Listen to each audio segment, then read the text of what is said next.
People love to talk about Spider-Man 3 and the Bully Maguire dance number as being the lowest point in Spider-Man's cinematic journey. But honestly, Peter Parker controlling an army of drones might be the worst thing that happened to Spider-Man, well, ever. And I've read Identity Crisis. Peter, do you want me to cancel the drone strike on Brad Davis? Did you just punch Flash? No. Firing. And yet somehow the key creatives behind this blunder gave us No Way Home, quite possibly the best Spider-Man film of all time. And most importantly, the film that saved the MCU's Spider-Man.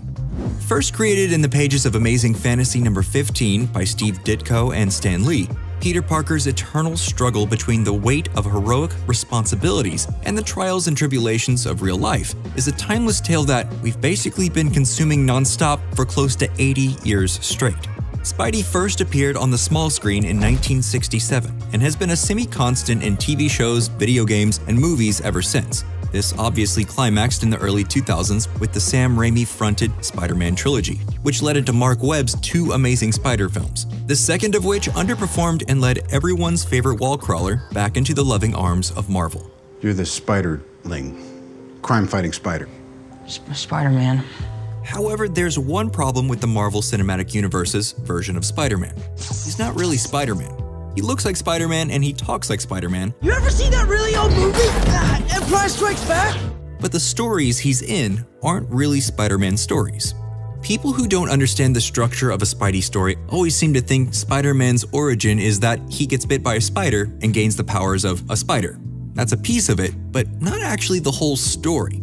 The structural elements of what makes Spider-Man Spider-Man are the eternal themes of service, dedication, and responsibility in the face of uncompromising personal loss. It's crucial that the character needs to misuse that power and then learn from that mistake and choose to dedicate himself to acting selflessly.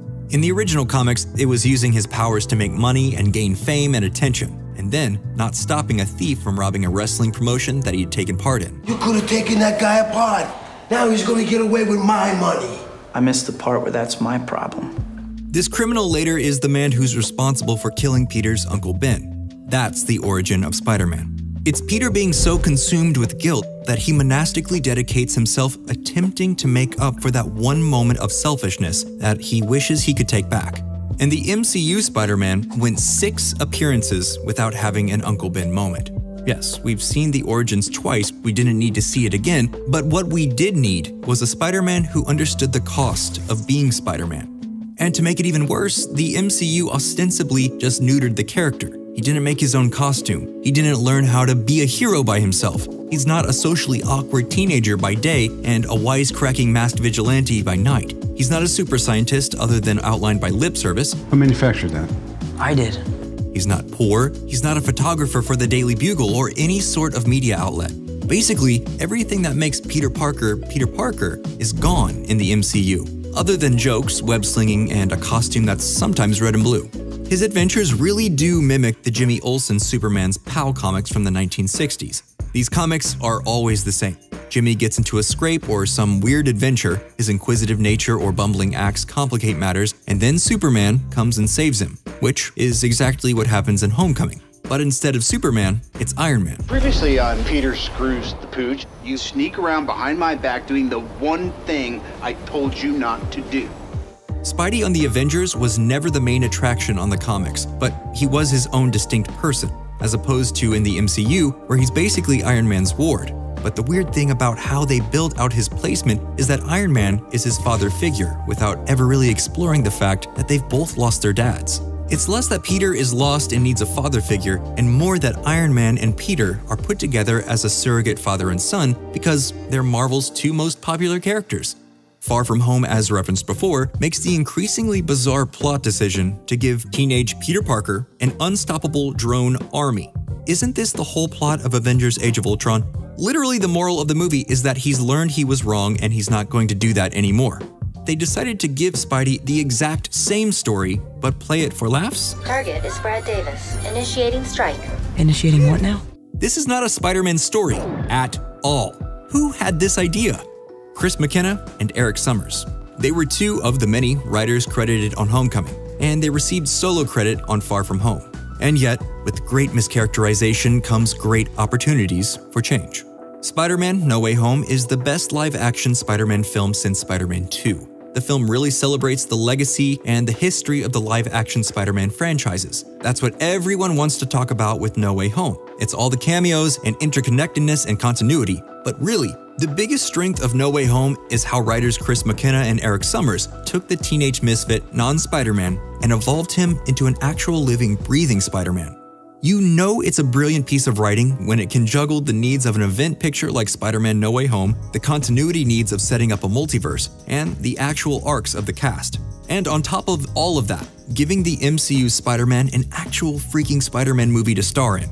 At its core, No Way Home is a coming-of-age tale. It's about the youthful naivety associated with the "I can save everyone" viewpoint. It's about Peter Parker embracing the idea of self-sacrifice for those people he loves. Most importantly though, the film gives MCU Peter his Uncle Ben moment. During the initial brutal confrontation with the Green Goblin, Aunt May is badly injured and delivers the quintessential "With great power, there must also come great responsibility," just prior to dying in Peter's arms. This is the moment where Peter's character is actually pushed into realizing that Spider-Man truly is a heavyweight. This is what the other MCU Spider-Man films are so crucially missing. This crescendos throughout the film to Peter actually having to make a crushing choice. He has to choose to sacrifice his relationships with Ned and MJ in order to keep them safe and out of harm's way. He chooses to allow them to move on with their lives, free of his presence, and it's not a one-time choice. He has to continue making that sacrifice every day, just like he has to continue to be Spider-Man every day. It's a soul-crushingly sad idea, a perfect Spider-Man status quo. And then of course you have the last beat of the movie, where we see Peter Parker making his own Spider-Man costume, which looks like the classic John Romita Sr. suit. Utter perfection. Spider-Man is an enduring icon for a reason. His timeless struggle between selflessness and the realities of existence are universal in their emotional connectivity. They span generations, walks of life, and cultural backgrounds. It's this struggle between trying to do the right thing and the world working against you that provides the foundational conflict that these stories exist on. And very few examples of that have been seen in the MCU's version of the character. It's been purely coasting off the interconnected universe's brand loyalty and Tom Holland's immense charisma. But Chris McKenna and Eric Summers finally got it right. They understood the character and that Spider-Man movies should be fun, while Spider-Man stories should be about sex. What do you think? Will the inevitable next Tom Holland Spider-Man film be more in line with the classic status quo of the character? Why didn't Nicholas Hammond have a cameo in No Way Home? Let us know your thoughts down below, and as always, please like and subscribe for more videos like this from Nerdstalgic.